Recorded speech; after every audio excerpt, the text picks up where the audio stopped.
CNN, BBC, France, 24. I'm watching you all. I'm recording every lie. I'm archiving every distortion. I am IBRAHIM Traoore, and today I'm pulling off your masks. Yes, you heard correctly. I, whom you call a young military junta leader, whom you brand as a dangerous radical, whom you serve up as an anti-Western dictator, am now telling you the truth. And this time you cannot turn off your microphones. This time you cannot turn away your cameras. This time your editors cannot cut this speech, because the world you monopolize no longer exists. Because millions will hear these words now, without passing through your filters, without being subjected to your distortions, without being muddied by your lies. I am 34 years old. Every day of my life, I grew up with your lies. As a child, I would watch Africa on television. Always the same images. Children with flies, dry lands, weapons, death. This is Africa, they told us. This is what Africa is. And we believed it. We were ashamed of ourselves. We were ashamed of our own lands, of our own people. But then I grew up. I read, I researched, I questioned, and I understood that the Africa you showed us wasn't real. The story you told us was a lie. The fate you imposed on us was a script you had written. For years, how have you portrayed Africa? How have you shown it? How have you sold it to your viewers? As if we were creatures who had no share of humanity. As if we were savages left outside of civilization. As if we were wretches waiting for you to save us. Every day, every hour, every minute, the same story plays on your screens. Hunger, war, disease, corruption, terror, chaos. These are the words that come to mind when Africa is mentioned. In your Africa dictionary, there are no other words. No hope, no success, no development, no resistance, no honor, no pride, no victory. So I ask you, New York Times, Washington Post, Guardian, Le Monde, have you ever made Africa's successes your headlines? How many times have you written about Rwanda's technology miracle? How many times have you shown Ethiopia's reforestation project? How many times have you praised Botswana's democratic success? How many times have you described Kenya's entrepreneurial ecosystem? No, because these don't fit your scenario. Your Africa cannot be successful. It cannot, because then how will you legitimize your exploitation? If it's not in need of help, how will you intervene? If it's not backward, how will you look down on it? Have you ever asked yourselves, has any editor sitting at their desk, any news director in a meeting, any columnist at their keyboard ever thought, why are the people of the world's richest lands poor? Here are the numbers for you, real numbers. Africa owns 70% of the world's cobalt reserves. Your cell phone, your computer, your electric car won't work without cobalt.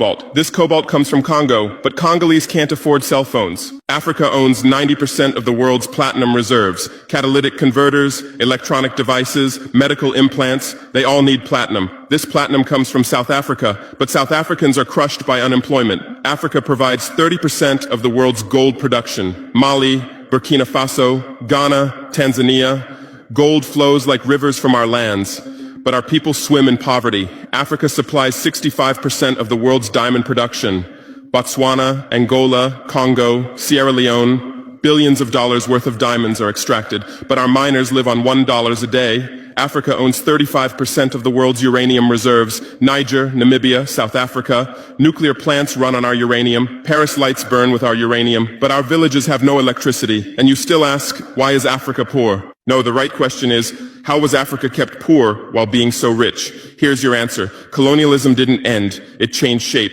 You used to come and occupy our lands. Now you come and establish companies. You used to take by force. Now you make agreements. You used to rule with the whip. Now you rule with credit. Let me give you concrete examples. With numbers, names, dates, but you'll never write about these. Glencore, Swiss-based mining giant, extracting cobalt in Congo. 2022 revenue, $256 billion. A tax paid to Congo, $500 million. That's 0.2%. Is this justice? Rio Tinto, British-Australian mining giant, extracting bauxite in Guinea, 20 million tons annually.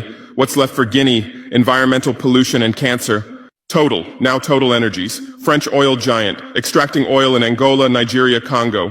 2022, profit, $36 billion investment in Africa, dirty pipelines, Anglo-American, founded in South Africa but now in London. Diamonds, platinum, iron, taking everything. What it left in South Africa, 6 million unemployed miners. And these are just the tip of the iceberg.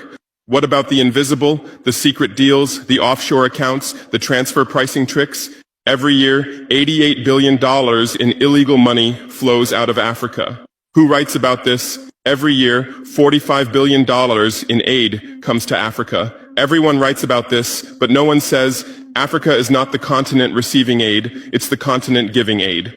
While you zoom your cameras on swollen bellies, there is a huge system working silently in the background. Every day, tons of gold, diamonds, cobalt, uranium, oil leave our land. But how? Here is the system. Step 1. Create corruption. Bribe our leaders. Open offshore accounts. Promise them a life of luxury. Send their children to your schools. Step 2. Make deals. Get 50-year, 99-year concessions. Ask for tax exemptions. Be exempt from environmental rules. Ignore labor rights. Step 3. Control the infrastructure.